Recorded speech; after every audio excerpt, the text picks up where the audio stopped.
Most voices in the world try to make themselves heard. They rise in volume. They sharpen their words. They reach for authority, certainty, command. But some voices endure precisely because they do not.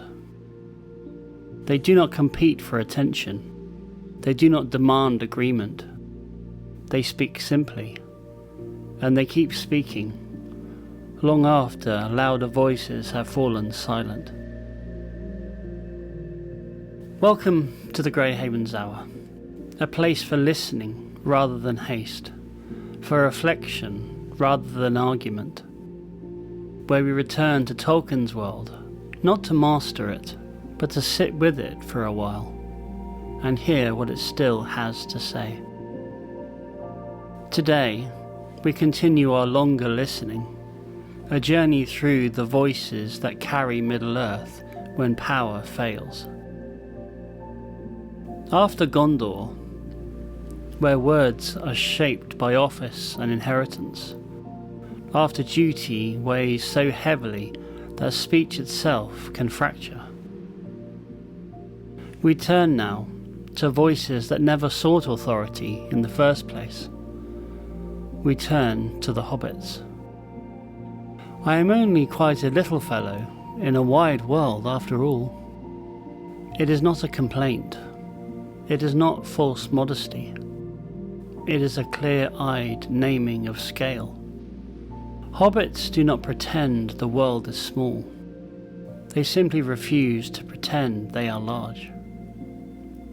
Their speech reflects this posture. Hobbits favour plain words, gentle humour, understatement. They speak to one another, not over one another. Their language is shaped by kitchens, gardens, lanes and fields, by places where speech is meant to bind people together, not set them apart. This is not ignorance. It is wisdom practiced daily. Hobbits understand something that many cultures forget. Words do not need to be impressive to be true. Their voice matters here. Hobbit laughter is not escapism, it is resistance. It refuses to let fear have the final say. It keeps the world human when darkness presses it. When Gondor's speech grows heavy with history, and Rohan's speech rises to steady courage, Hobbit humour gently interrupts despair. It says, "We are still here." And no Hobbit embodies this voice more clearly than Samwise Gamgee. Sam does not speak from theory or destiny. His words are rooted in work, in soil, in care, in daily effort. He speaks as one who knows what it is to tend something fragile, to return again and again to what must be kept alive. Sam does not hunger to be heard. He speaks because someone needs to hear. His language is practical, emotional, unpolished. And because it is unpolished, it carries extraordinary weight. Sam names things plainly: fear, weariness, hope, love. He does not disguise truth behind cleverness. He does not elevate himself through speech. His words are offered like bread, not to impress, but to sustain. This is where Sam reveals one of the most deepest moral postures in Tolkien's world: the refusal to command. Even when Sam bears unbearable responsibility, even when he carries the ring, his voice does not change. He does not issue orders. He does not assert authority. He does not bend others to his will. Power passes through his hands, and it does not reshape his speech. His words remain relational. He speaks to Frodo, not over him. He speaks with others, not at them. And when Frodo can no longer speak, when pain, weariness, and burden silence him, Sam does not fill the silence with control. He fills it with presence. He names hope when Frodo cannot.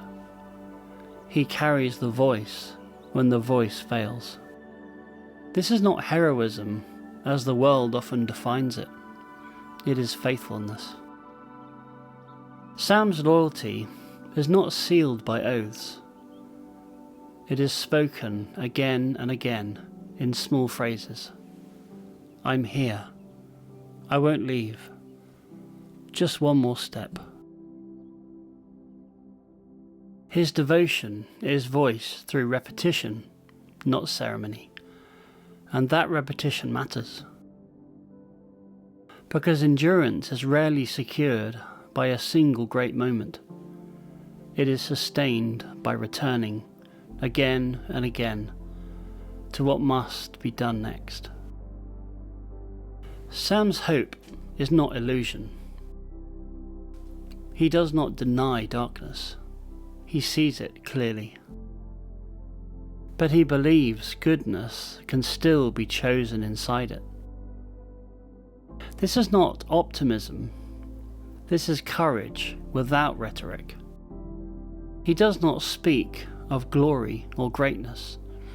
He speaks of getting through the next mile, the next hour, the next act of care.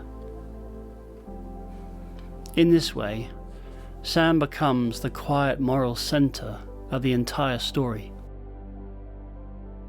Not because he leads armies, not because he claims authority, but because his voice never leaves the human scale. He reminds us that speech does not need to conquer the world to keep it from falling apart. And yet, Tolkien is careful here, as always. Hobbit voices are not sufficient by themselves. They are resilient, not fragile. Hobbits cannot bear the full weight of the world alone. They need protection. They need community. They need a place to return to. Their voice carries the journey, but it cannot complete the healing. And this is where the story must turn towards home. Because after the hero returns, changed by what he has seen, the world he returns to must answer that change. Ordinary speech prepares the way, but it must settle somewhere. It must take root. If this reflection stayed with you, there are other voices still waiting to be heard. Some voices carry duty, others carry courage. But when the long journey ends, it is home that must endure. We do not end the series here. Before fields and lanes, before hobbits and seasons, before the quiet work of repair, we must listen to another.